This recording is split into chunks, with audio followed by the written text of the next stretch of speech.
So, yesterday I had an interaction with a Star Wars fan on Twitter, and it was all too perfect that I had to make a video about it. It was in reaction to like this harmless post of a video of Ben Solo and Rey fighting on the Death Star 2 remains from The Rise of Skywalker. As more and more footage from the movie starts to leak out before the home release, it's starting to make its way onto these easy follow and forget accounts like Star Wars stuff for the Star Wars channel in general.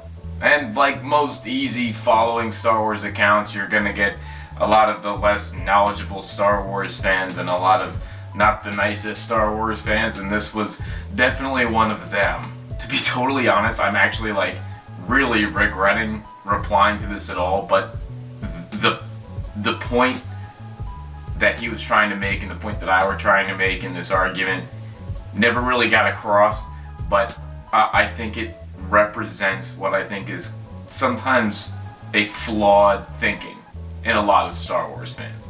So he says, it's like watching children playing in the backyard. All the lightsaber choreography in the sequels is horrid. This is actually not the first time I've seen a comment like this. Actually, they've been popping up a lot. I guess they all think that this scene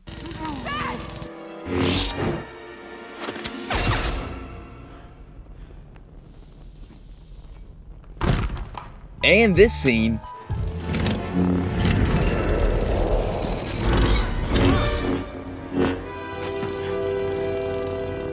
were bad too. This is not really the point I'm trying to make, nor is it that I believe that a multi-gajillion dollar company would suddenly go cheap on the choreography of a Star Wars movie, not like it didn't have a history of scenes that involved lightsaber fights.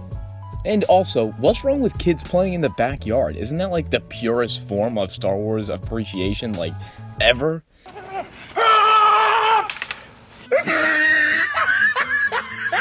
I digress. No, actually, none of these are the point I'm trying to make here, which is that the vocal minority of Star Wars fandom really fails to capture an important element in storytelling in general. But I also think it's a great video to put out on this channel first because this guy, without him knowing, drew out perfectly how I feel about Star Wars these days. Think back to when you're in school, or if you're in school today, think back to yesterday's English class. I don't know, it doesn't matter to me. Literacy comprehension tests always have two-part questions, right? Here's the classic example. What color were the curtains in Tommy's room? The easy answer is blue. Of course they were blue. You read it. The answer is blue. The curtains were blue. But part B is why were the curtains that color? I have a hunch that the people on that side of the fandom had a hard time filling out that second part in English class, which probably means many of them failed English, which on the contrary really isn't that hard to believe. I don't think our friend could see the layers of storytelling going on in just this fight alone. All he saw was horrid choreography. So I told him. Can't say I agree. It's not a time in the galaxy where Jedi, and fallen Jedi in the case of Ben Solo, can learn to be elegant with a lightsaber. 35-ish years of censorship's to blame for that. These are two very raw, natural, and emotional people, and 7, 8, and 9 do a good job of expressing that through each fight. Now, I was wrong there, and I'll admit it. It's not 35-ish years of censorship. It's more like 55-ish years, factoring in all the years after Revenge of the Sith and Order 66. But episodes 7, 8, and 9 still do the best job of conveying emotions and risk in lightsaber fights since probably The Empire Strikes Back or Return of the Jedi. Now, don't get me wrong, I think the prequels are great, but what they lack is a sense of weight behind the lightsaber fight. They're so commonplace and fanatical in those movies, it comes off as more of a show-offy spectacle of lights rather than an emotional and necessary conflict, whereas the sequels feel the complete opposite. I then went on to explain to him that his opinion is still very valid. He can still think that the choreography is horrid. I just thought he was missing the whole point of the fight, which I'll leave for another video because I really do think just in that fight alone, there's a lot going on. But then I went on to say, even though he thinks this is a dumb fight, I think there are dumb fights too, like Yoda and Dooku in episode 2. And then, the gloves came off.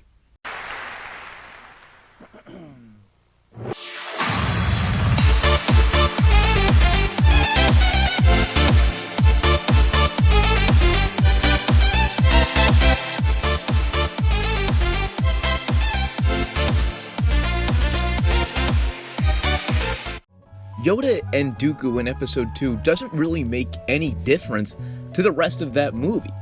Dooku sort of beats Anakin and Obi-Wan after they tracked him down and started to think that they could end the Clone Wars right there and then.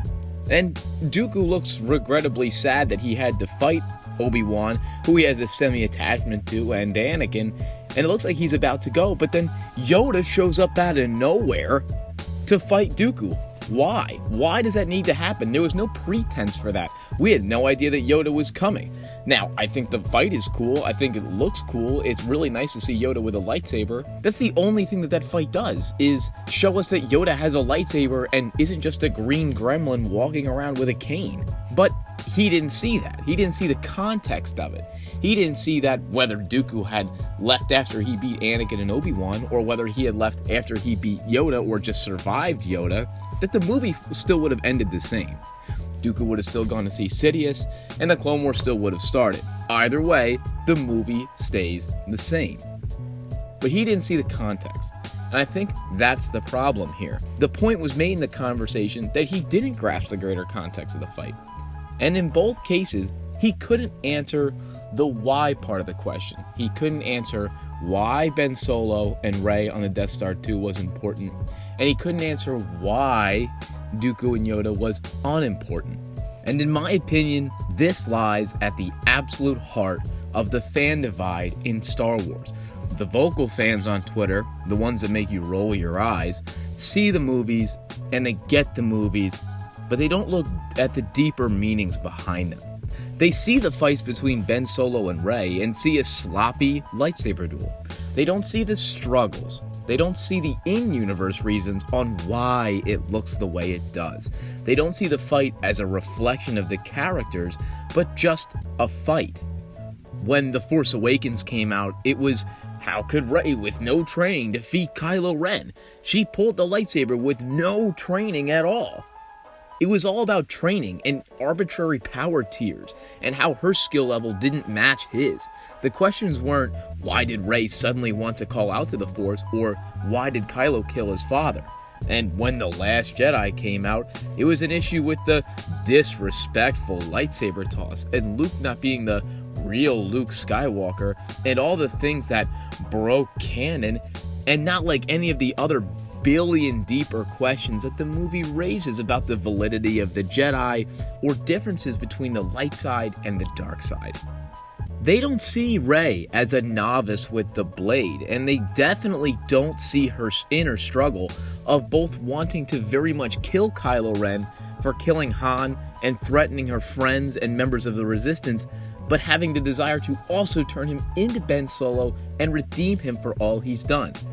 And Kylo Ren doesn't resonate with them beyond just being Han Solo's son and a cool guy in a mask, because they don't see him as a deeply conflicted character. They always gather the what of the movies, but not the why. I think the Disney Star Wars movies raise questions in the universe that can't be explained through dialogue alone, and have to be contemplated over time. And maybe that's why they reject them. Maybe it's not just a twirly lightsaber duel, some dialogue that seldomly amounts to anything, and then a finale. But here we go. It comes back to the same point.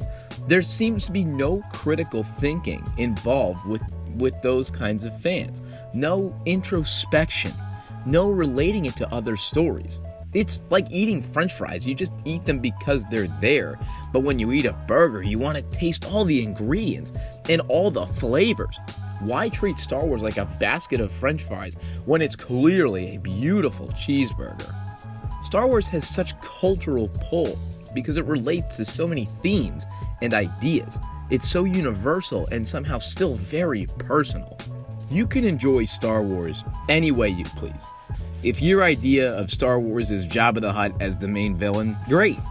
If you only watch because you love Obi-Wan's beard, amazing. And if the only thing you do is watch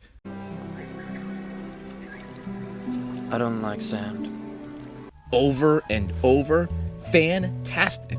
But you're missing out on so much more. There's so much more to Star Wars than just shootouts and lightsaber fights. There's more to Star Wars than who's more powerful than who. The story goes so much deeper than you think.